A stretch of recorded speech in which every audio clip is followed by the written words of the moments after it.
Bonjour, nous sommes le lundi 19 août 2024 et je vais vous présenter ces moniteurs MAG 275 CQ RF QD en 27, pour ça que c'est marqué 275, 27 pouces et 32 pouces.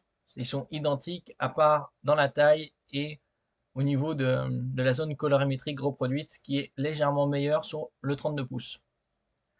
N'oubliez pas de vous abonner pour plus de news sur le monde de la high-tech ainsi que les bons plans également sur mon Twitter. Alors nous allons commencer avec les specs de ce 27 pouces qui sont incurvés tous les deux. 1000 R, 1000 c'est pour 1000 mm et R c'est pour radius. C'est-à-dire qu'à 1 mètre c'est optimal vision puisque c'est incurvé en fonction de la vision humaine. La technologie c'est du rapide VA. Il y a trois technologies principales dans les matrices LCD. C'est TN, il y a aussi par la suite TN+, VA et rapide VA, c'est dérivé, ainsi que IPS et rapide IPS. Donc TN, VA, IPS. Le TN, c'est pour les matrices très rapides, c'est-à-dire tout ce qui est plus de 240-300 Hz. Par exemple, la matrice, le moniteur le plus rapide, c'est du 540 Hz et il utilise une technologie LCD TN+. Ici, c'est du VA qui est principalement utilisé sur les téléviseurs. Au niveau de la définition, c'est du QHD. Q, c'est pour quad, donc 4 fois HD. La HD de base, c'est du 1280 par 720. Donc ici, c'est 2 fois plus de pixels par ligne et 2 fois plus de lignes. Donc 2560 par 1440. À utiliser par exemple avec des GPU RTX 4070, 8090 chez Nvidia ou RX 7700 et plus chez AMD. Au niveau du rafraîchissement, c'est du 170 Hz.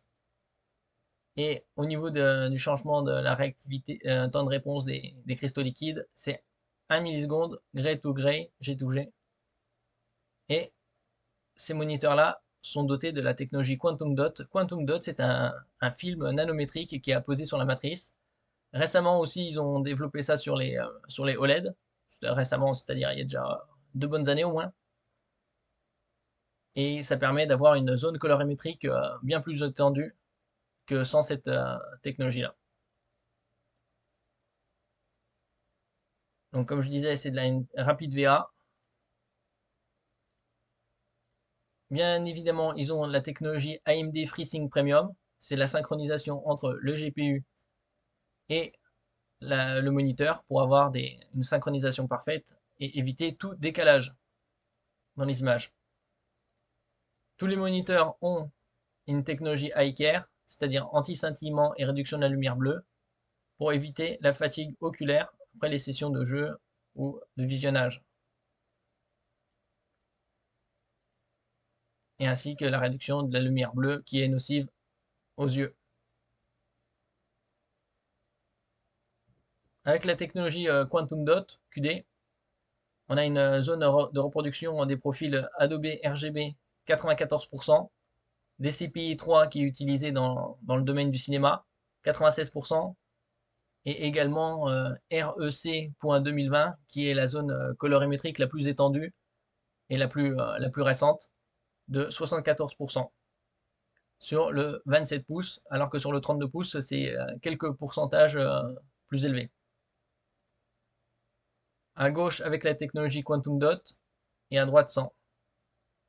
C'est une illustration. C'est des couleurs beaucoup plus vives et beaucoup plus de couleurs.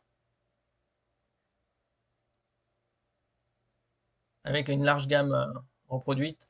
C'est une dalle 8 bits plus FRC qui permet d'avoir 1,07 milliard de couleurs. C'est un peu moins onéreux que les dalles 10 bits natives. Alors la différence entre 8 bits et 10 bits, c'est 8 bits c'est le niveau. En informatique, il y a deux états, 0 et 1, donc c'est 2. Et 8 bits, c'est le niveau, donc 2 puissance 8, c'est 2 fois multiplié par soi-même, 8 fois, donc ça on arrive à 256 bits.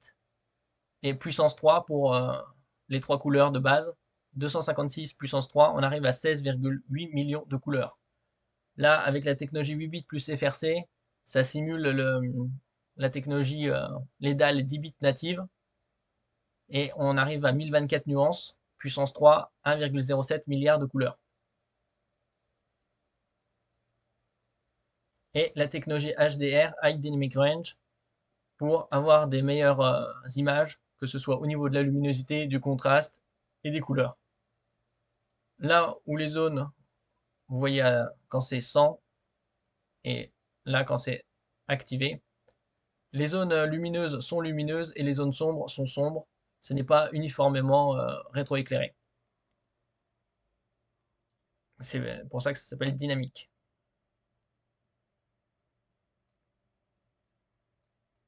Et donc c'est beaucoup plus réaliste.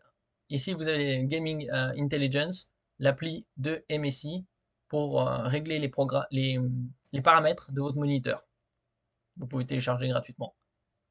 KVM, vous avez cette technologie-là sur ces moniteurs. C'est keyboard, vidéo, mouse. Keyboard, le clavier, vidéo, le moniteur, et M, mouse, la souris. Vous pouvez connecter deux PC différents au moniteur, et à l'arrière, vous avez un bouton KVM pour switcher d'un PC à l'autre sans changer de clavier souris. Mystic Light, c'est RGB, des couleurs à l'arrière pour l'esthétique. Les fonctions propres à MSI, il y a des équivalents chez les autres constructeurs. Là, c'est Night Vision. Vous avez à gauche avec et à droite sans. La fonction Night Vision détecte automatiquement les zones sombres à l'écran et en améliorant les détails sans pour autant surexposer les autres zones de l'écran. Et Smart Crosshair, la fonction Smart Crosshair vous permet d'afficher une cible à l'écran qui changera automatiquement de couleur selon l'image afin de rester visible à tout moment. Ici, à gauche avec, que ce soit sur la cible ou non. Mode console, VRR pour Variable Refresh Rate, c'est-à-dire un taux de fréquence variable des consoles pour avoir une synchronisation entre ce que la console envoie et le moniteur, pour éviter tout décalage et avoir une image parfaite.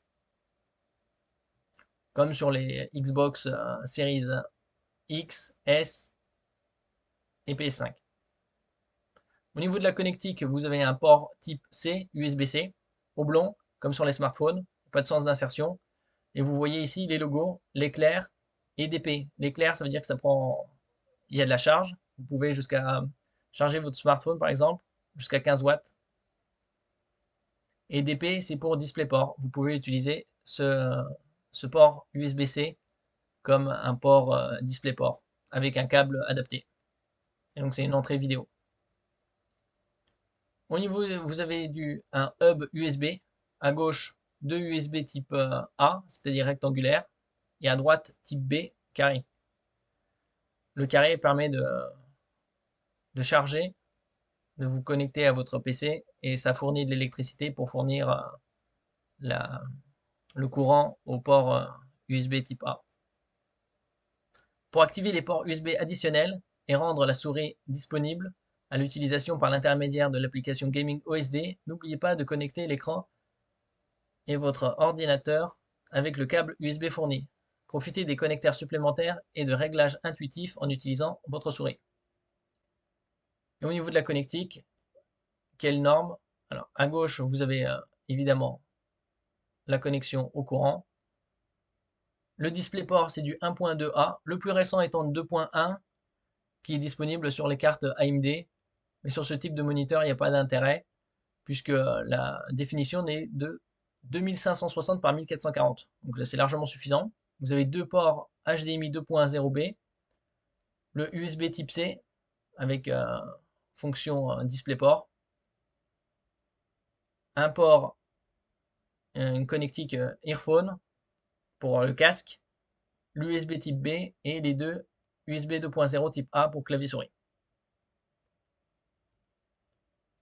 Au niveau des specs, grâce à la technologie Quantum Dot, vous avez la reproduction du profil Adobe RGB de 94%, comme on l'avait lu précédemment, 96% pour le DCPI3, la norme du cinéma, et 74% pour le profil REC.2020, qui est la toute dernière norme, la plus étendue, c'est pour ça que le score est moins important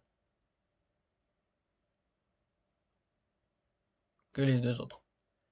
Et il est également disponible en 32 pouces. la différence est la taille et la reproduction des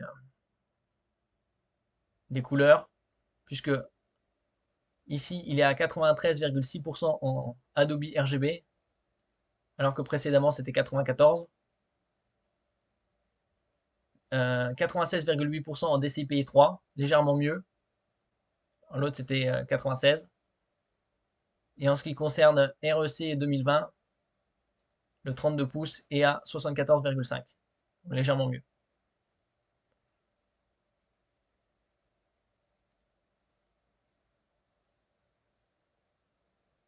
Et donc c'est les différences principales entre le 27 et le 32 pouces. Actuellement, le 27 pouces est à 290, 300 euros. Et le 32 pouces, 370, 380 euros environ.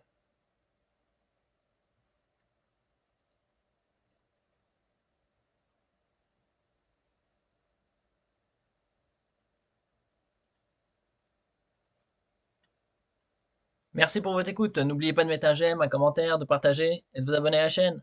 À la prochaine fois.